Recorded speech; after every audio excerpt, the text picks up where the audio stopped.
Vamos começar?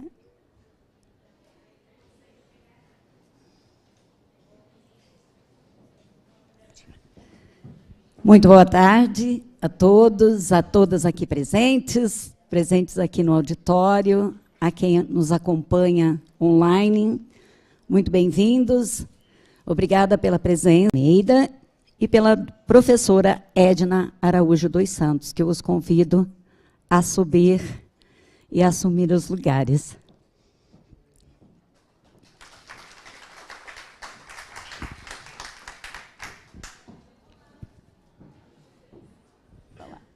Pode ser.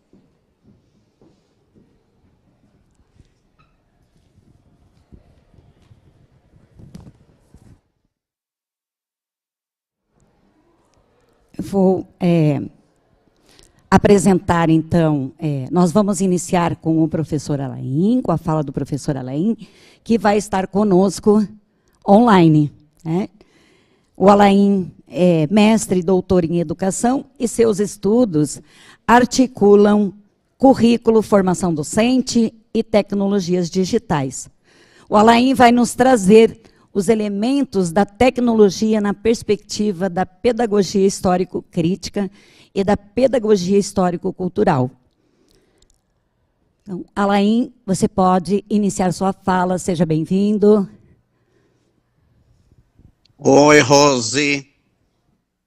Boa tarde a todos, todas, cumprimento. Estão me ouvindo? Sim, estamos te ouvindo. Ok, então eu cumprimento a mesa, cumprimento a professora Edna, a professora Everton, meus colegas aqui de UFSC, não pude estar presente.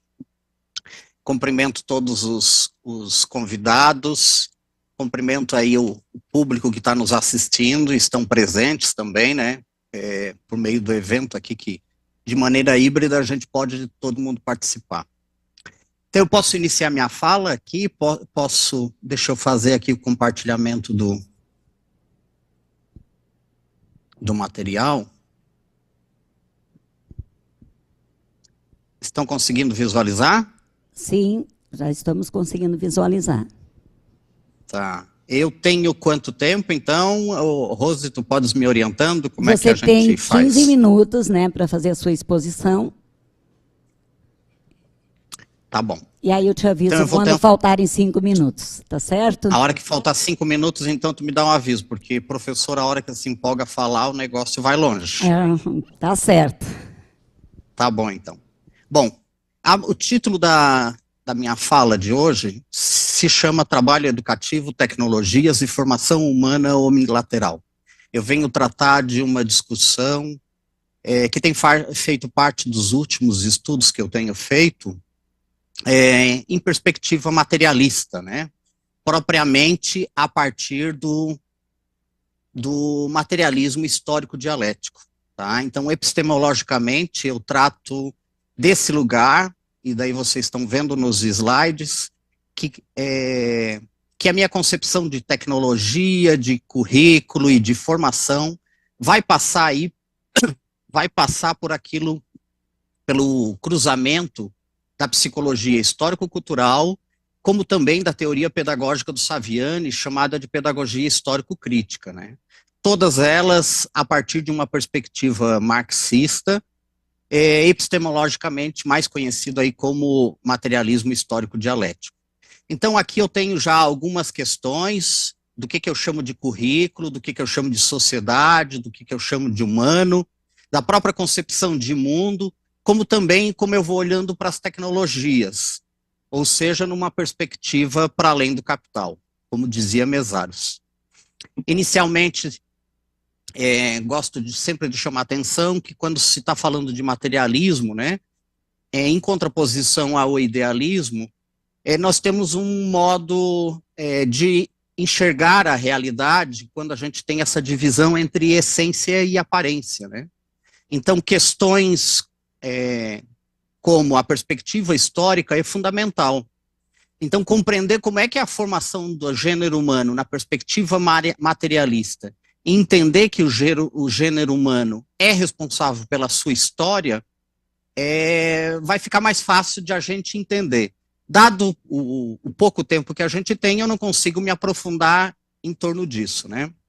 Algumas considerações iniciais sobre o que eu estou chamando aqui para a gente discutir tecnologia, é que a presença das tecnologias na contemporaneidade, e há muito tempo, não é uma coisa recente, né? Não é algo recente. Alguns termos como sociedade em rede, globalização, sociedade do conhecimento e da informação, nos acompanham naquilo que a gente está chamando de sociabilidade capitalista, né?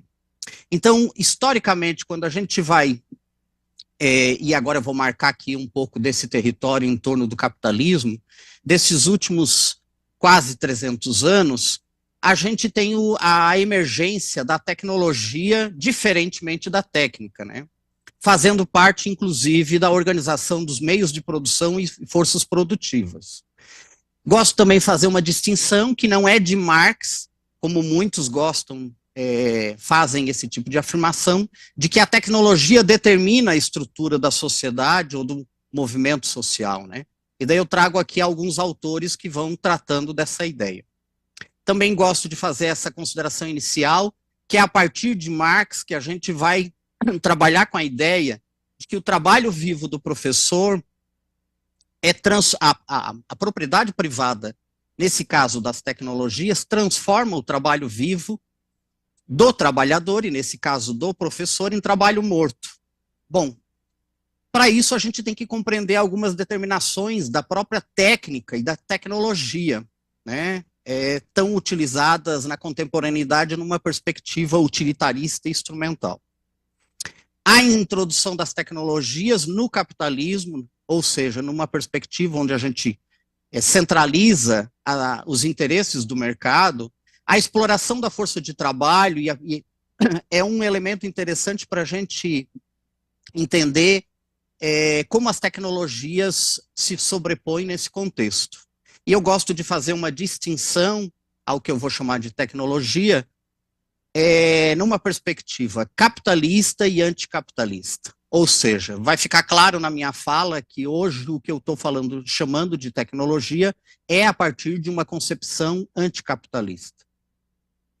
Como análise da conjuntura, a gente tem passado por algumas situações, a exemplo da Covid, que intensificou a apropriação das escolas e do campo educacional com as tecnologias, e uma outra ideia que tem permeado pelo menos a última década em torno daquilo que a gente vai chamar de contra-reformas, né?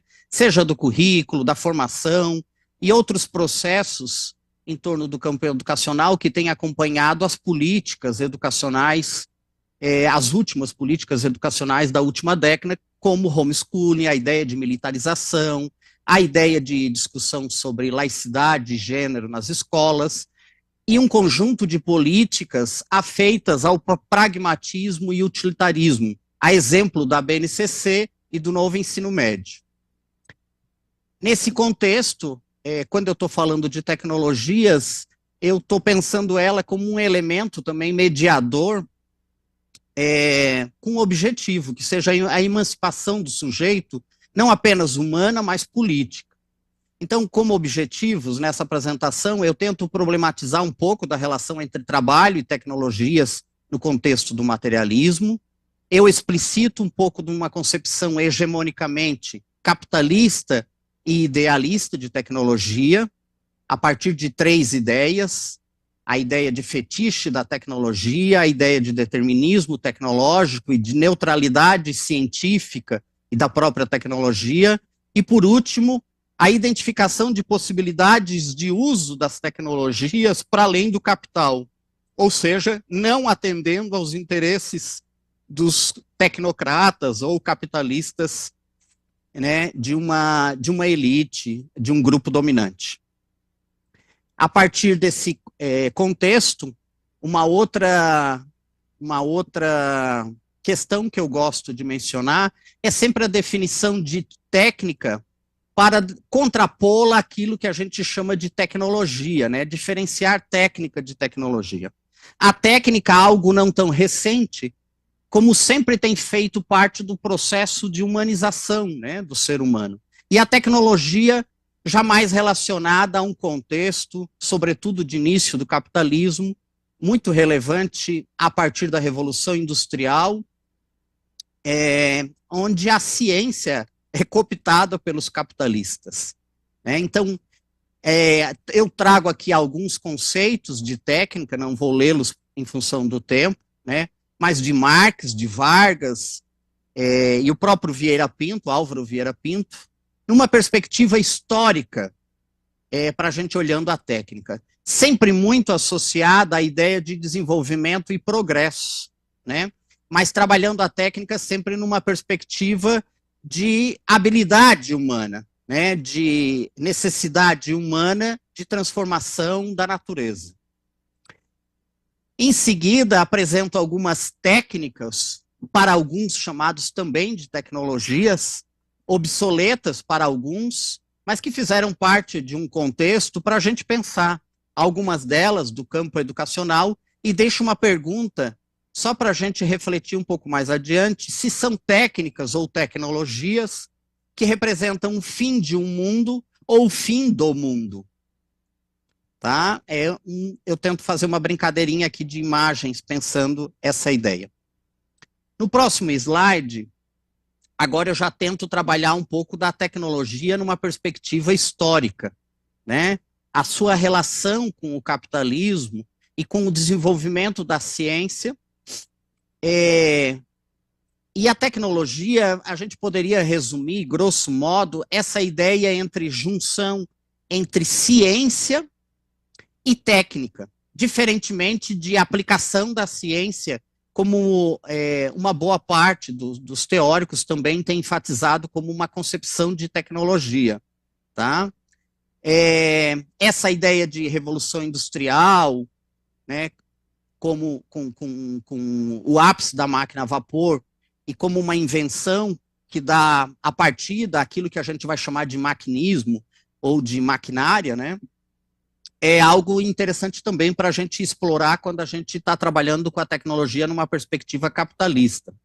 Eu gosto sempre de se enfatizar que a tecnologia não se resume ao artefato, ao dispositivo, ao instrumento, a parte do hardware, física, mas como um processo que acompanha o próprio desenvolvimento humano.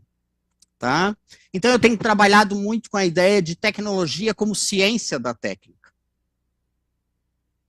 A ideologia da técnica, que é o próximo slide, acho que vocês devem estar acompanhando, de repente, aí, não sei como é que está o lead de tempo aí dos slides, mas a ideologia da técnica também vai nos revelando historicamente o quanto a gente tem vários pressupostos que vão sendo montados e cabe a gente aproximar-se deles ou distanciar-se deles. Tá? Então, a própria ideia de tecnologia, representada sempre por máquina, para Marx, a ser aplicada na produção industrial. Para Marx, a tecnologia é sinônimo de exploração do trabalhador. Numa ideia sempre muito enfática do autor, de produção de mais valor, produção de valor, de produção de mais-valia. Ou seja, a tecnologia é cooptada pelo capital com algum interesse no atravessamento, relacionando a eficiência e o controle. Alain, temos 5 minutos. 5 minutos? Minha mãe do céu. Então, vou trazer aqui algumas falas de alguns autores, como essa ideia de que é duvidoso que o acréscimo de inovações tecnológicas ao processo de produção ocorra com o objetivo de tornar mais suave a labuta do professor. No capitalismo, a apropriação de tecnologias ela não é feita nunca por amor ou solidariedade, mas sempre com interesses que se movem desse modo. Também tenho explorado nos meus estudos a ideia de neotecnicismo digital, explorada inicialmente por Saviani, quando tratou do tecnicismo, como teoria pedagógica, e depois Freitas, na década de 90, atualiza esse termo para o neotecnicismo, que agora, sobre os anos 2000, vem tomando outra dimensão. Alguns autores têm chamado de cybertecnicismo, e vão tratar aí da plataformização, uberização, uberização, o próprio ensino híbrido, ou seja, os interesses envolvidos na avaliação, nas avaliações de larga escala, nas políticas, numa ideia de responsabilização dos processos e dos professores em atendimento a metas. Então, o que o Freitas vai explorar essa ideia chamando de virtualização dos processos. Alguns autores também vão falar em sequestro de subjetividades, mercantilização da sociabilidade e por aí vai. Também trabalho com essa ideia de fetiche das tecnologias, é um dos mitos que eu tenho trabalhado. A ideia de fetiche como feitiço, como culto, adoração. Eu cito aqui o Duarte, num texto chamado Bezerro de Ouro, Fetichismo da Mercadoria, que ele vai tratar dessas questões também. E alguns autores chamam de misticismo, né? Os marxistas chamam de fetichismo, assim como da mercadoria, também para as tecnologias. Eu vou adiantando em função do tempo, e daí tento trabalhar um pouco com a ideia de como é que a gente pode desmistificar o conceito de tecnologia numa perspectiva materialista, alguns impactos de como a tecnologia tem sido apropriada pelo capital, né, e como os impactos disso para a formação humana e emancipação do gênero humano. E como conclusões, vou trabalhando algumas questões também que vão dando pistas para a gente pensar em como se apropriar das tecnologias, seja na teoria ou na prática, por uma relação que não atenda sobremaneira os interesses do capital. Por último, essas aqui são imagens das dissertações que eu tenho orientado nos últimos tempos aí. Aqui a Priscila tem trabalhado com a concepção de currículo na rede de Joinville. Um outro orientando de mestrado também tem trabalhado com ensino de tecnologias para ensino da leitura nas aulas de língua portuguesa. Um outro orientando também tem se apropriado das tecnologias para trabalhar no ensino de física. Todos eles sempre numa perspectiva de trabalhar com tecnologias à luz da PHC, né, da Pedagogia Histórico-Crítica. Ainda é uma imagem do William aqui trabalhando com simuladores, ou seja, embora a gente critique as tecnologias, né, não se trata de um processo de demonização, mas de um processo de como usá-la aos interesses do trabalhador, né, aos nossos interesses. Para encerrar, trago duas obras fundamentais, né, do nosso patrono da educação, Freire, Pedagogia do Oprimido e Pedagogia da Autonomia. Libertar a escola da agenda conservadora é importante, mas mais importante ainda é impedir que a escola seja aprisionada pela lógica do livre mercado e alinhada com a formação de uma juventude empreendedora violenta, voltada unicamente para seu sucesso pessoal, pelo acúmulo de mérito, inserida em um darwinismo social que premia os sobreviventes, base para um projeto histórico neofascista que disputará a hegemonia no vácuo deixado pela frustração do liberalismo. Essa última é uma citação de Freitas, quando vai fazer em seu blog aquilo que ele vai responder uma pergunta da volta do neotecnicismo digital. Eu encerro por aqui e fico à disposição depois para o debate, para as perguntas. Muito obrigada, Alain, por todas essas questões que tu nos traz e nos provoca, né, a pensar a educação. Fica aqui com a gente, que agora nós passamos a palavra, convidamos o professor Everton Vasconcelos de Almeida, que também é mestre e doutor em educação. Sua atuação e seus estudos tratam de mídia e educação, cultura digital, bandas musicais, entre outras questões, né? O professor Everton vai nos trazer a plataformização da educação a partir do Google for Education, olha, em Santa Catarina. Obrigada pela presença, professor Everton, e a palavra é sua. Boa tarde, pessoal. Em nome da professora Rosilene, eu cumprimento a comissão organizadora, a todos os presentes, a Laim, Edna, que me acompanham aqui nessa mesa. Nossos estudos na UFSC, né, na Universidade Federal de Santa Catarina, e principalmente no grupo Repercute, que eu venho trazendo então uma discussão que a gente tem feito no grupo, né? Então eu vou tratar aqui da plataformização da educação, que é a minha pesquisa de doutorado. Então eu vou trabalhar com a ideia basicamente aqui do Google, como esses projetos de integração de tecnologias ao currículo, especialmente da entrada da Google nas redes públicas. Vou tratar também dessa ideia de plataformização de dados, plataformas e esses temas que o Alain já adiantou um pouco, e principalmente a formação do sujeito no contexto da educação básica, da formação do sujeito neoliberal, que me parece ser a essência do projeto que está colocado para a gente quando se trata de tecnologias digitais, né? Então, essa minha apresentação está baseada em 3 textos.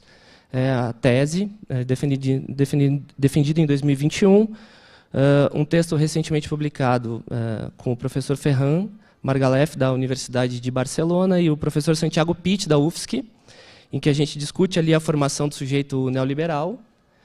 E também um texto publicado com a minha orientadora, a professora Roselisa Incerne, e a professora Marina Basso, que coordena o grupo Repercute, no qual eu faço parte, né?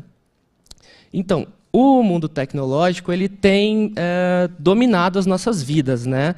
Então, é muito difícil a gente pensar hoje a contemporaneidade e o modo como essas plataformas afetam, capturam, tutelam, controlam e normalizam a vida dos indivíduos hoje, né? Principalmente os nossos estudantes. A gente tem visto muito... Eu sou professor de educação básica, sou professor de artes na educação básica, e é um problema constante o uso de celulares na sala de aula, né? Muitas vezes eu tenho experimentado nos últimos 2 anos, principalmente pós-pandemia, uma experiência muito curiosa, que é entrar na sala de aula, os meninos estão conectados, meninos e meninas conectados, ali eu peço para desligar o celular, eles desligam o celular, questão de 30 segundos, 1 minuto, eles dormem. Simplesmente eles dormem. Então, é uma situação muito interessante, mas ruim, no caso.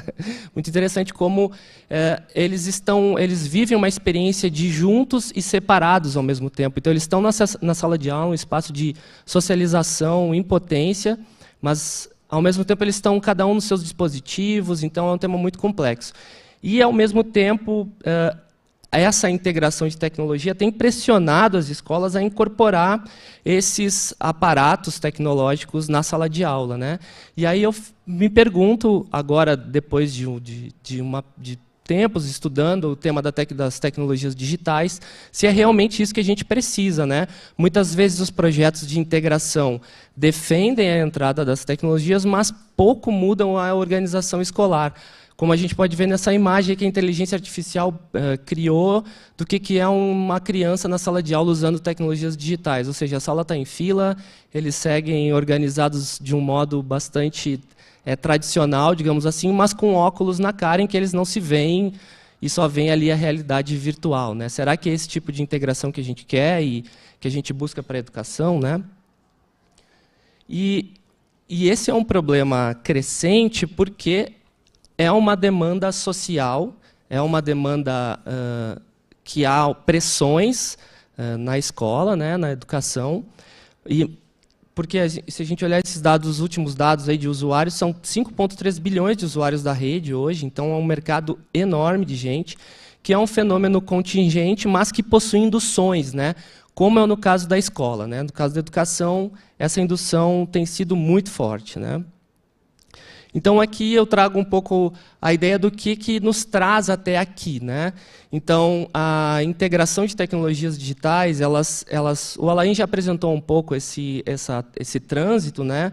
Mas a gente vive nas últimas 2 décadas, especialmente, um currículo fortemente influenciado pelas tecnologias digitais, principalmente as tecnologias da Web 2.0, blogs, podcasts, enfim, todas as redes sociais, enfim. Isso trouxe uma cultura da participação muito forte, né, de participação nas mídias, principalmente, né, com a convergência midiática. Isso é um fenômeno que foi crescente, principalmente na primeira década do século XXI. A reformulação do sistema produtivo, em que o texto é o centro, o trabalho cada vez mais textualizado. Então, um trabalhador, um operário, precisa também textualizar o texto. Inclusive, há pouco tempo, houve uma análise de dados em que o brasileiro é o que mais usa áudios no WhatsApp. Pesquisas recentes que o brasileiro é o que mais usa áudios para trocar informação, né? Então, o texto é cada vez mais importante, né? Então, o trânsito de dados equivale, se compara, então, a trânsito de capitais. Quanto mais dados transitam, mais capital transita. Isso são ideias do Morozov. E então, toda essa movimentação das tecnologias digitais nos traz até ao capitalismo neoliberal de plataformas, que é a ideia que a gente defende no texto ali com o professor Santiago e Ferran. Mas o que são as plataformas, né? A gente precisa pensar um pouquinho sobre elas antes de avançar. Aqui eu fiz uma pesquisa por imagem simples para ilustrar um pouco a ideia. E aqui é algo que eu tenho pensado recentemente aqui e que eu queria trazer como algo novo que eu estou pensando aqui, que pretendo escrever a respeito, né? As plataformas, o que elas são, então, né? Em essência, as plataformas são algo que suspende, né, da superfície. Então, ela vai suspender tecnologia, ela vai suspender gente, ela vai suspender várias coisas, né? Então, aí tem várias imagens do que são plataformas, né? E se a gente pensar em metáfora, o currículo pode ser uma plataforma também. O currículo ele está, em certa medida, plataformizado. Essa é uma ideia que eu tenho pensado agora e que eu quero argumentar, né? E preciso estudar um pouquinho mais, mas eu quero trazer para o evento para a gente pensar ela, né, juntos.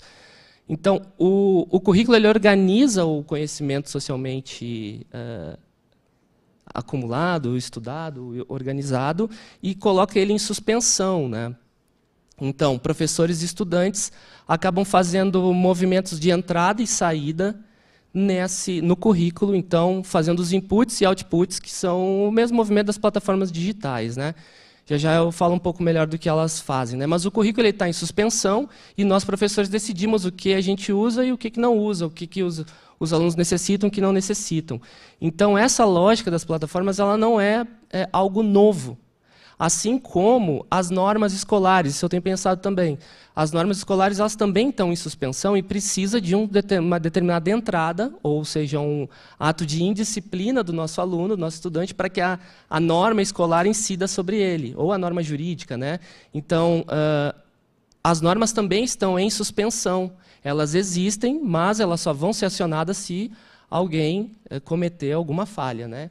Então, há necessidade de inputs e outputs, né, para que a gente acione esse currículo, né. Aqui, então, com o Manifesto Nooscópio, que são dois dissidentes da inteligência artificial, eles publicaram no ano de 2020, eles explicam basicamente como funciona, né, as plataformas digitais, né. E aqui eu quero falar rapidamente, só para a gente passar por elas.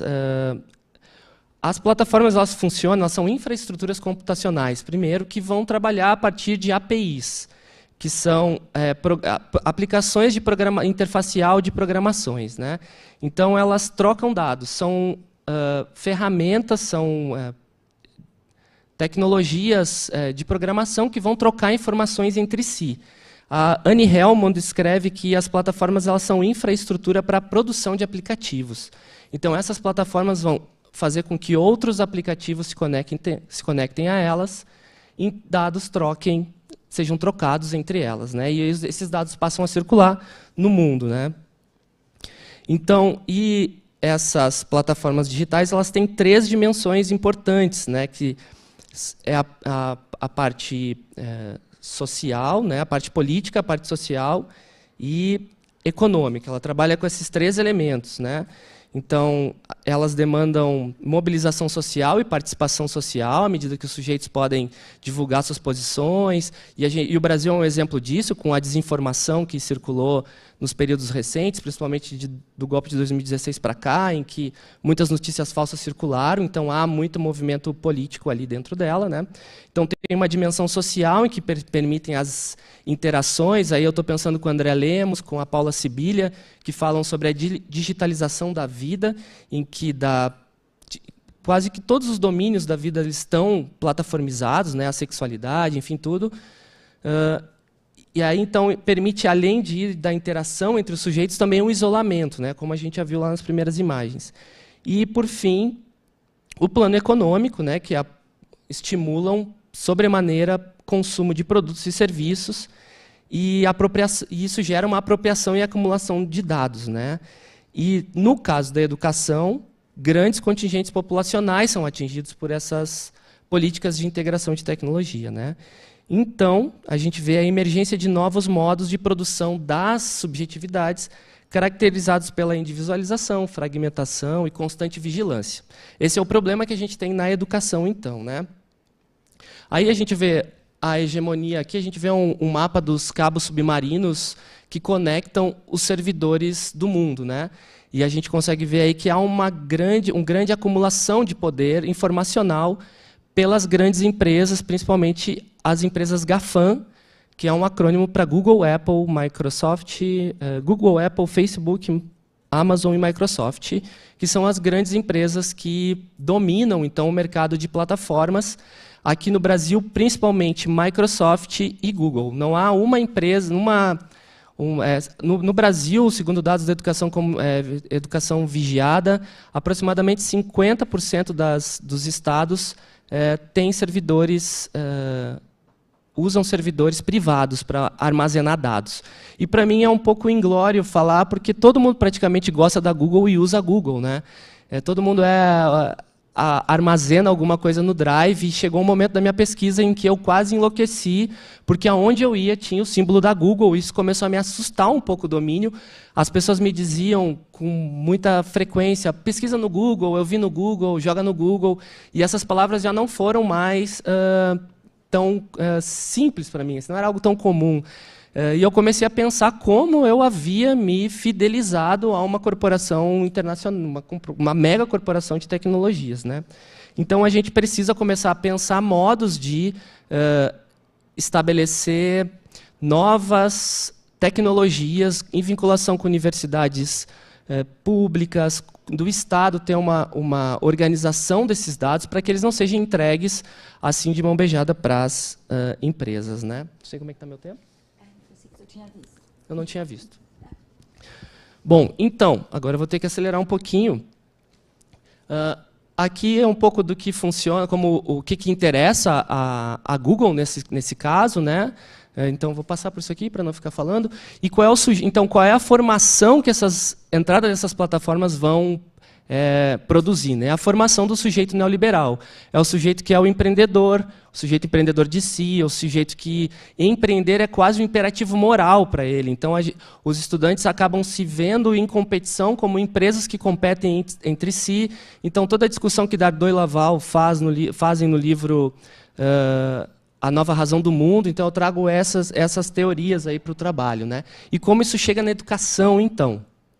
Então, esse cenário vai aportar na sala de aula com o projeto Google for Education em Santa Catarina, que foi um dos primeiros projetos a ser apresentado no Brasil, né? Então, Santa Catarina se apresentou como uma ponta... Depois de 2016, ali entrou a loja, aquela narrativa de que precisamos inovar, empreender na educação, etc., etc. E aí Santa Catarina se apresenta como um dos projetos de ponta, né? São Paulo já havia feito uma experiência e Santa Catarina, então, começa a desenvolver esse projeto dentro da rede. E aí, como se dá esse sujeito empreendedor? Um exemplo é que a plataforma da Google tem um espaço de certificação de professores, que a pessoa pode fazer um curso lá e sair com um certificado de educador Google.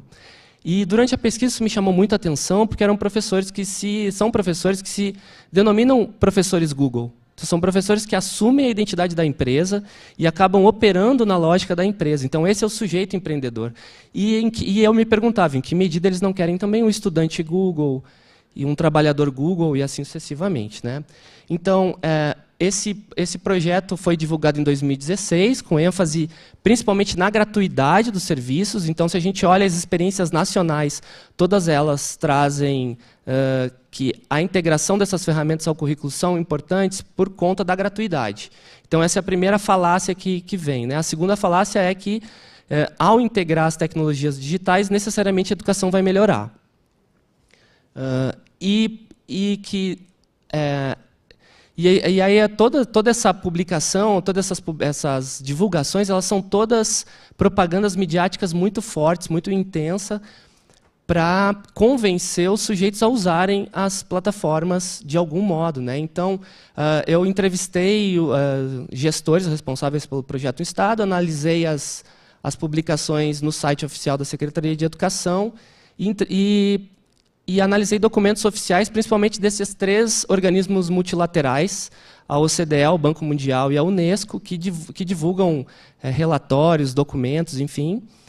E os próprios gestores não sabiam quais seriam os impactos, mas eles tinham a plena convicção de que, ao integrar as tecnologias, a educação melhoraria.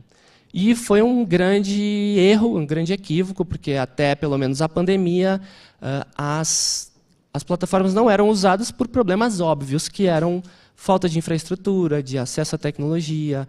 Aí vinha toda uma demanda de formação de professores simplesmente para apertar botões. Aqui você compartilha, aqui você anexa, o drive é assim, o e-mail é assado. Então, era uma formação muito instrumental e que não tratava absolutamente de nada em como as crianças aprenderiam ou aprendem com as ferramentas digitais. E no campo político, o que eu consegui mapear foi um regime de portas giratórias, basicamente assim, em que os gestores passaram a influenciar, principalmente 16, 17, 18 e 19, influenciar as políticas nacionais e as políticas locais. Então, cargos da Secretaria de Educação do Estado de Santa Catarina ocuparam também o CONSED, o Conselho Nacional de Secretários de Educação, e lá divulgavam o mesmo projeto de integração da Google. O mesmo gestor que ocupava o cargo na sede também ocupou o cargo no CONSED, no GT de Tecnologias. Então, era interessante ver os discursos da política dizendo: Santa Catarina sai na frente do Brasil, agora o CONSED vai assumir, recém-agora o CONSED vai assumir as políticas que nós já desenvolvemos aqui no Estado. Mas eram os mesmos atores. Então, obviamente, havia um regime de influências ali. E com a contratação de muitos organismos e empresas, instituições privadas, principalmente o CIEB, eu estou concluindo, que é um grande ator hoje no Brasil. Então, o CIEB começou a aparecer aí durante essa pesquisa, e o CIEB, que hoje coordena a educação conectada, coordenou a educação conectada no governo Bolsonaro, enfim, e acabou propagando, então, a inclusão das ferramentas digitais. E é esse o problema que nós temos, pensar como integrar essas ferramentas, mas com consciência de que são dados de grandes contingentes populacionais que estão sendo entregues para essas corporações privadas, né? Era isso. Obrigada, muito obrigada, Everton. Muitas ideias aqui, algumas para a gente conversar daqui a pouco, um pouquinho mais sobre isso.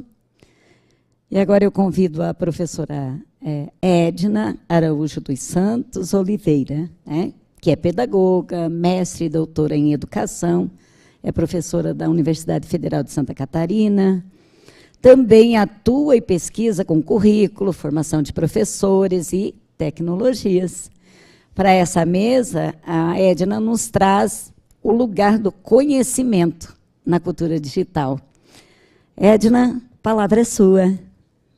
Tá certo. Então, muito boa tarde a todos, todas. Obrigada pelo convite. Esse evento está muito lindo, estou acompanhando desde ontem, bem feliz, muito organizado, todo mundo de parabéns. As interlocuções estão lindas, né? E estou bem feliz, né, em fazer parte. Bem, então, o que eu vou trazer aqui agora é uma perspectiva, reflexões a partir também das minhas pesquisas, mas também da minha atuação como professora na UFSC, pensando exatamente o lugar do conhecimento, né, diante desse movimento da cultura digital, pensando o lugar do conhecimento enquanto uma possibilidade de abordagem crítica de inserção no currículo, né. Então, faço esse convite também, né? Eu sempre costumo conversar com os meus estudantes lá na graduação, nas licenciaturas, né? Quando vou abordar questões vinculadas à organização, gestão da escola, no âmbito da inserção das tecnologias, eu pergunto para eles, antes de tudo, quem são vocês na cultura digital? E eu me pergunto também, né, quem sou eu na cultura digital? E queria que vocês se perguntassem, quem são vocês na cultura digital? Né? E antes de pensar quem somos na cultura digital, é importante fazer uma breve distinção aqui, teórica, mas prometo que ela é bem rápida, né? Porque nos estudos a gente tem costumado encontrar de que a cultura digital ela é um sinônimo da cybercultura. E não é, né? Elas são hibridizadas, são complementares, né? Estão conurbadas. Mas o que a gente encontra na cybercultura é todo elemento cultural, informacional, de pesquisa, de autonomia, imagético, que vincula no cyberespaço, que está ali na internet. Já a cultura digital vai dizer respeito às minhas habilidades em lidar com os elementos tecnológicos, com as ferramentas, os dispositivos, né, os celulares, os computadores, os tablets, mas também com a minha habilidade de lidar com tudo que consta no cyberespaço. Né? Então, que impressões eu tenho deixado a meu respeito sobre a minha figura, minha personagem, o meu profissional, no cyberespaço, na internet? Né? E aí, me fazendo essa pergunta, eu mostro aqui para vocês. Se eu fazendo uma pesquisa rápida de busca, em qualquer ferramenta de busca, eu me coloco lá, coloco meu nome, né, completo, eu vou encontrar alguns registros meus, né? Eu encontro que eu sou professora da UFSC, encontro meu currículo Lattes, né, encontro alguns projetos que já fiz parte, encontro alguns vínculos nas redes sociais, tem algo mais que não pertence, que é uma esfera pessoal, que é algo meu, a minha fruição, que não está lá disponível. Mas também tem outros elementos que são bastante interessantes, como, por exemplo, eu encontrei um homônimo meu, né, que tem 54 processos judiciais na Bahia, em São Paulo. Não sou eu, gente, eu juro, tá? Então, fiquem atentos, né? Eu fiquei pensando, se alguém busca meu nome lá, né, na internet, vai falar, nossa, olha essa professora, olha ela, né? E são processos cabulosos, porque eu fui dar uma olhada, né, e fiquei preocupada com a minha homônima. E é isso tudo que vincula e muito mais quando a gente fala sobre cultura digital, sobre cyberespaço, né? Então, assim, pensar nestes elementos é pensar sobre as impressões que a gente deixa enquanto sujeitos que frequentam esse lugar, né? Que a gente deixa os nossos dados, como o professor Everton acabou de mencionar, a professora Alain também, né, acabou de mencionar. E esses elementos todos, e para falar um pouquinho desses elementos, aí tem uma convergência de um dado que o professor Everton trouxe aqui, e eu só trouxe um dado para a gente investigar, que é do CETIC, aqui do Centro de Investigação Educacional de Tecnologia de Informação e Comunicação. Para quem não conhece e se interessa pela temática, deixo aqui, né, a recomendação de observar esses estudos que são publicizados todos os anos e nos trazem dados importantíssimos para entendermos o fenômeno da cultura digital no nosso país. Então, eu trouxe esses dados só para trazer um elemento aqui para vocês. É uma pesquisa bastante séria, né? A recolha de dados dessa publicação foi em 2022, numa coleta de dados de 2021, um período pós-pandemia. E o que eu quero trazer aqui para vocês, só para observar, é que na pesquisa sobre as atividades realizadas na internet, o que sobressai em primeiro lugar é o uso de mensagens instantâneas, que o professor Everton mencionou, né, os usos dos aplicativos de mensagem. Esse é o primeiro e maior uso da população de mais de 23 mil domicílios investigados. Né? E depois, por segundo lugar, a chamada de voz ou vídeo. Em terceiro lugar, redes sociais. Então, está aqui os nossos 3 maiores usos, nossas 3 maiores impressões no âmbito da cultura digital. E por que eu venho questionar isso sobre o lugar do conhecimento? É porque só mais tarde, ali para o final, que a gente encontra leitura de jornal, notícias ou revistas, né? Busca de informação sobre saúde ou outras informações que têm uma vinculação com um conhecimento mais elaborado, mais científico. E aí eu fico pensando, quando eu trago esse questionamento que eu vinculei com vocês ali no início, quando eu pergunto para os meus estudantes quem são vocês na cultura digital, eles sempre me respondem quem eles são ali, nas redes sociais. E esse tem uma vinculação específica com a educação que eu quero aqui trazer e problematizar com vocês, em elementos aqui num bate-papo mesmo, no sentido de que não basta, a gente precisa alavancar algumas questões do conhecimento. Quando a gente fala em educar na e para a cultura digital, conforme as orientações, inclusive curriculares, previstas ali na BNCC, a gente está falando de uma educação crítica. A gente precisa insistir numa educação com criticidade para pensar a autonomia para além da fruição. graduação, parece que o conhecimento ele vem sido esquecido, deixado de lado. Vou fazer outra alavanca aqui com o que o professor Everton trouxe, quando ele disse, quando ele fala na sala para os estudantes largarem um pouquinho o celular e o pessoal dorme. Eu vivencio isso na graduação também, né? Porque às vezes eu vejo todo mundo conectado ali, eu ali lecionando, falando sobre organização e gestão da escola. Daqui a pouco eu falo, pessoal, quantos de vocês que estão conectados estão buscando informações para potencializar a nossa aula nesse momento? Aí só os grilos, né, gente? Fica todo mundo quietinho. Aí começa a guardar os celulares, do tipo, a professora me pegou, né? Não, mas eu não peguei ninguém, porque você tem uma liberdade de ação, de construção do conhecimento. Eu lido com formação de professores que estão na graduação, que formarão outros sujeitos, né? Que educarão nas escolas. O que está acontecendo na nossa relação profunda com o conhecimento? A gente precisa se perguntar isso cada vez mais. A gente está deixando escapar, está esvaziando os sentidos educacionais da função primordial e social da educação escolar, né?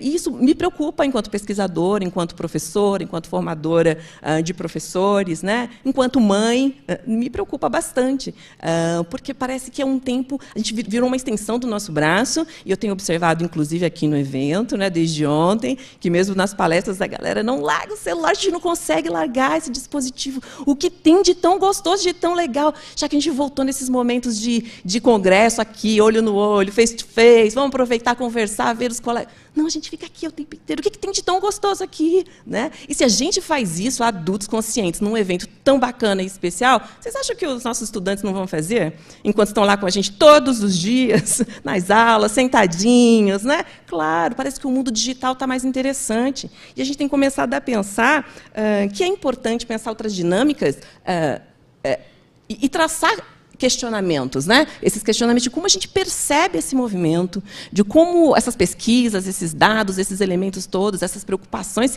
que incorrem, que sobrecaem no nosso dia a dia enquanto professores, enquanto gestores, né?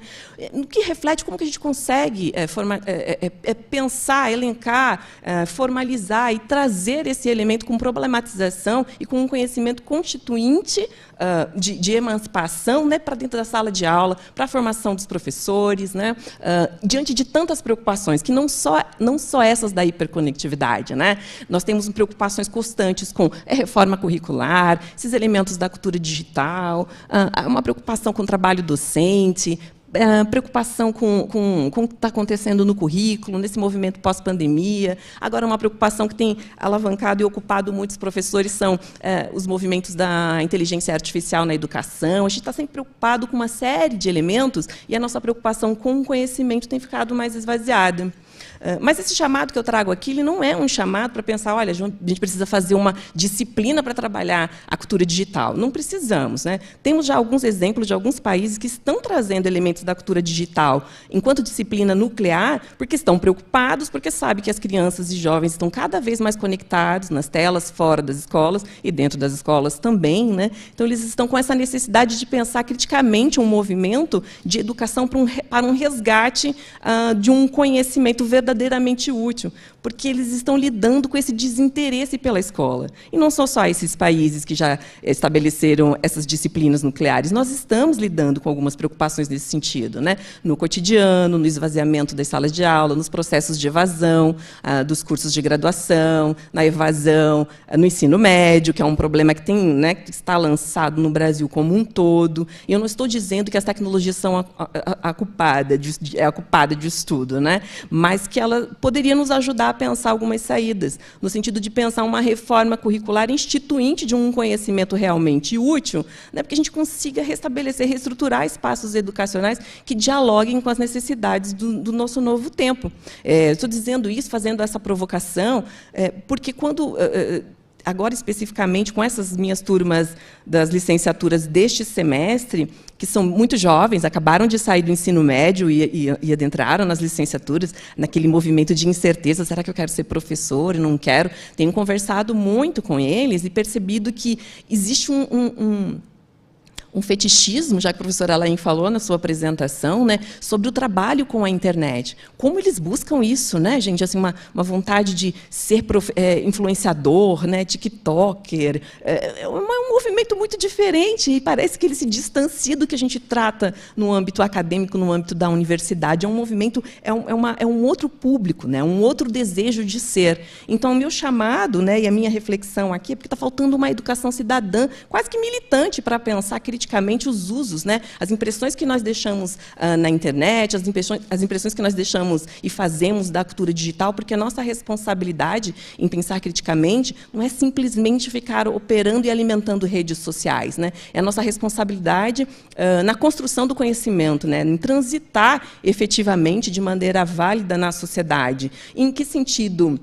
Eu fico pensando nisso, né, que eu trabalho muito com as notícias, com os meus estudantes, e aí a gente vai analisar as notícias todas, né, quando a gente fala, por exemplo, em cyberbullying, né, é um evento que estamos sempre enfrentando nos grupos quando vamos acompanhar as escolas, os estágios, desculpa, os estudantes em estágios nas escolas, né? É impressionante que os professores sempre vão trazer assuntos que estão para além do currículo, né? Embora a BNCC faça uma orientação de que existe a necessidade de uma formação crítica e criativa dos estudantes para os usos das tecnologias, uma formação crítica e criativa para os usos das mídias, não existe uma orientação direta de como isso pode ser feito. Então, fica no encargo de cada professor, na sensibilidade de cada professor, na sensibilidade de cada gestor, em elaborar projetos, em concatenar projetos junto ali ao corpo docente para alavancar determinados conhecimentos com os estudantes, e isso fica na parte diversificada do currículo, né? Porque no cotidiano de sala de aula, nós estamos lá nos conteúdos da BNCC, vira a página, é o livro tal, e o mundo todo diz outra coisa para a gente, né? Um outro movimento nos ataques das escolas, né? Os estudantes, houve toda essa movimentação em Santa Catarina, em Blumenau, onde eu leciono, lá no campus da UFSC, onde teve um ataque à creche, acredito que todos e todas sabem, ataques que foram combinados, que foram mencionados em redes sociais. E aí a gente se pergunta, foi na Deep Web? Não, foram em redes abertas, né? Foi no Facebook, foi no Twitter. E qual a nossa responsabilidade enquanto cidadão quando vemos e vimos um manifesto desse, né, um atentado contra a escola nessa amplitude, com essa gravidade? A gente banaliza, a gente tem banaliza fake news, a gente não ensina aos nossos estudantes a buscar fontes, a investigar fontes, a se responsabilizar eticamente para as impressões que deixam na cultura digital, para o que frequentam, para o que alimentam na cultura digital. Está faltando essa responsabilização, e essa responsabilização tem relação com o conhecimento.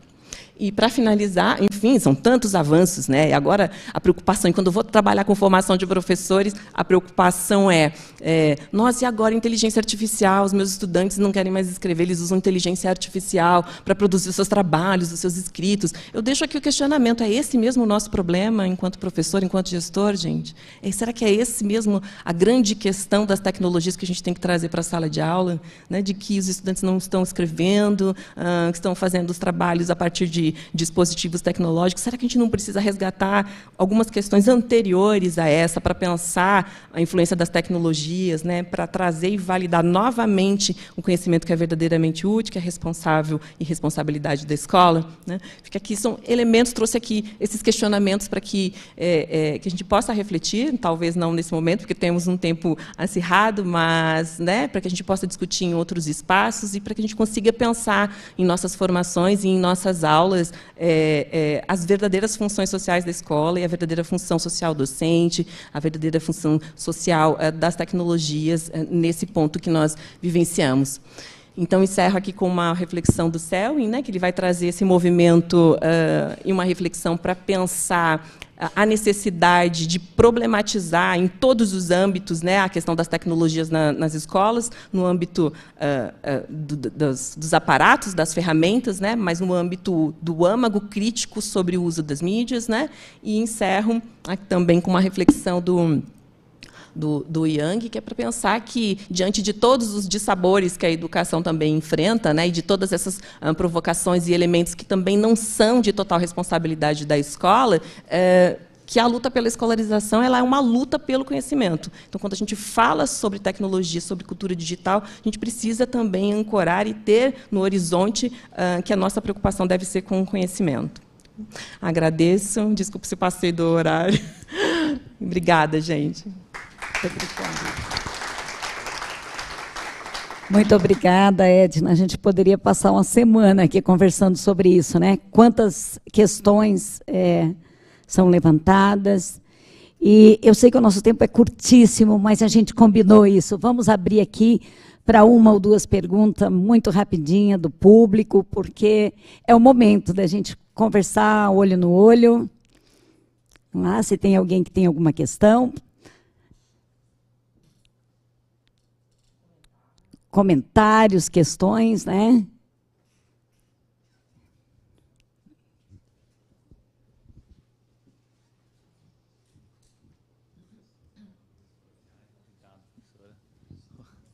Olá, boa tarde. Obrigado a todos pela fala, pela exposição. Gostei bastante de cada uma delas.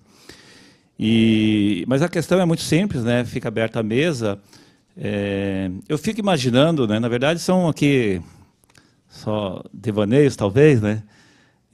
Que essa geração que está vindo, eles estão constituindo modus operandi tão distinto daquilo que nós, enquanto professores do século passado, né, até pela idade, assim, estão habituados, que eu vejo se isso pode provocar um distanciamento entre aquilo que se está se constituindo daquilo que nós imaginamos ser o que seria o mais razoável para pensar a educação a partir das tecnologias, né? Não sei se me fiz entender, mas é um pensamento, se for razoável vocês comentarem sobre. Obrigado.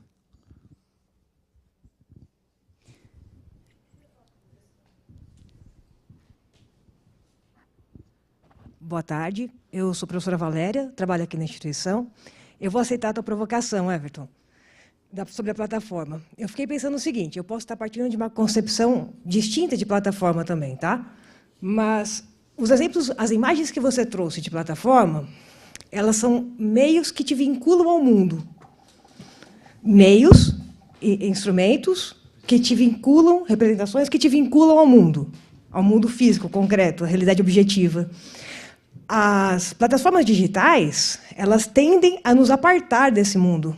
Então, eu não sei se faz muito sentido pensar o currículo como uma plataforma. Porque, se a gente pensar numa plataforma de petróleo, a gente vai e volta. Se a gente pensa no sistema jurídico, a gente vai e volta. Isso faz sentido para essas coisas. E o mundo das ideias, a gente recorre quando precisa. A gente recorre ao sistema jurídico quando precisa dele. E ele também é construído a partir das nossas relações sociais, que demandam que ele seja estabelecido para regular as relações sociais. A plataforma digital, e aí tem o diálogo um pouco que a professora estava falando, ela tende a nos distanciar da realidade objetiva, tende a nos distanciar das nossas relações sociais, quando você pede para os seus alunos desligarem o celular. Então, eu não arriscaria nesse sentido, pensando que ela tem esse descolamento da realidade, mas aceitei a provocação e estou tomando aqui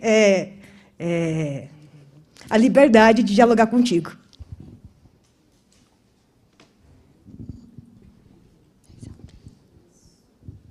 Eu acho que agora a gente quer comentar. A professora Lain quer comentar. Você conseguiu ouvir?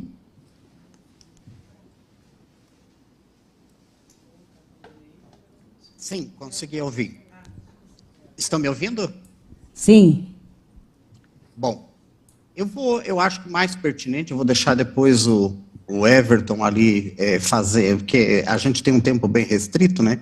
Eu gostaria de comentar mais a situação do primeiro professor, eu acho que professor, eu não ouvi o nome dele, mas o que a gente precisa perguntar é quais são as finalidades da educação, né? Nós temos vários teóricos do campo educacional que vão apresentando finalidades para a educação. Eu, na minha perspectiva aqui, eu tenho falado de emancipação não humana, mas política também, tenho falado na ideia de formação humana omnilateral.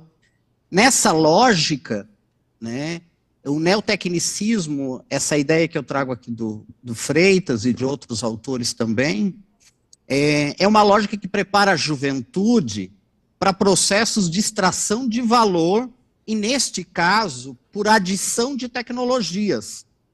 em acordo com novos processos do próprio mundo do trabalho. Então, o ensino híbrido, plataformização, ou mesmo a ideia de ensino presencial com todos os aparatos tecnológicos, né, vem como uma forma também para controlar a forma e o conteúdo, nos expropriando, enquanto professores, das nossas funções. Então, a gente teria que perguntar, é a ideia da formação de um novo sujeito, mas passa também, nessa perspectiva, a gente está pensando aí as questões de formação de professores, por exemplo, né? E, sobretudo, para mim, o mais grave, eu não pude explorar dado o tempo, mas é o aprisionamento com que nós nos encontramos, o aprisionamento das escolas, que retiram, em essência, a finalidade da formação de professores. Acho que essa é uma questão e que está em estágio avançado aí no setor privado, né, com a invasão das plataformas, né, mesmo nos presenciais. Hoje a gente tem lá, costuma muito criticar a EAD, já tem inúmeros trabalhos falando disso, mas mesmo no setor privado presencial, a gente já tem visto o aluno pagando a sua mensalidade, né, porque o objetivo é pagar a mensalidade, né, se eu tenho um cliente, o pagamento da mensalidade é fundamental, mas assim, quase 50% do tempo já tem sido tomado só por ensino plataformizado. Então, essa questão, para mim, é fundamental, é a gente pensar qual é a finalidade da educação. Eu não quero cometer aqui a gafe de falar de um saudosismo, de uma visão romântica da educação e dizer que antes era melhor e que na minha época, da minha formação, porque são tempos diferentes, mas a gente precisa analisar o processo histórico, o que está acontecendo e qual é o projeto que está em construção, né? Para mim, ele está se solidificando a cada dia mais. Projeto composto, claro, por uma elite dominante do capital. Era isso. Obrigada. Bom, muito obrigado pela colocação. Eu vou pensar bastante aqui. Eu estava pensando agora, enquanto a Alain falava, que, bom, ok, tem um acordo que as plataformas nos isolam, né? Mas se a gente for pensar nos estudos sobre a modernidade, as instituições de clausura, por exemplo, que o Foucault traz, as ideias Foucaultianas, a escola também aparta a criança do social, né? Mas o que eu estou pensando é que a lógica das plataformas, elas já estavam ali colocadas. A questão do digital, eu digo assim, o mecanismo de operação das plataformas já estavam... se a gente for pensar essa lógica de entrada e saída, de pergunta, resposta, input, output, né, que são o que as plataformas fazem, né? Mas a questão das plataformas digitais é que elas operam também na realidade. Eu entendo como elas operam na realidade na medida em que elas selecionam dados, predizem comportamentos e conduzem condutas. E aí tem uma proximidade com a escola que, obviamente, eu preciso explorar, e aí convido também a explorar comigo, né? Talvez a gente pensar junto esse tema, né? Mas é muito interessante, obrigado pela colocação. Obrigada.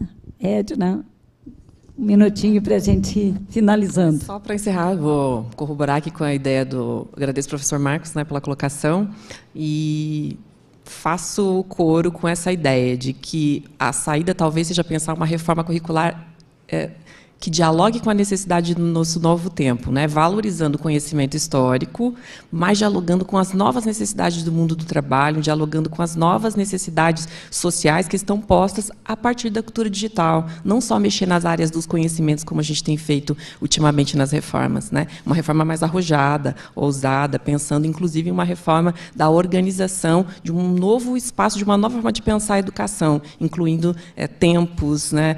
Espaços de educabilidade, inserção de tecnologias efetivas, uma proposta ética, cidadã e cuidadosa mesmo, de um currículo novo.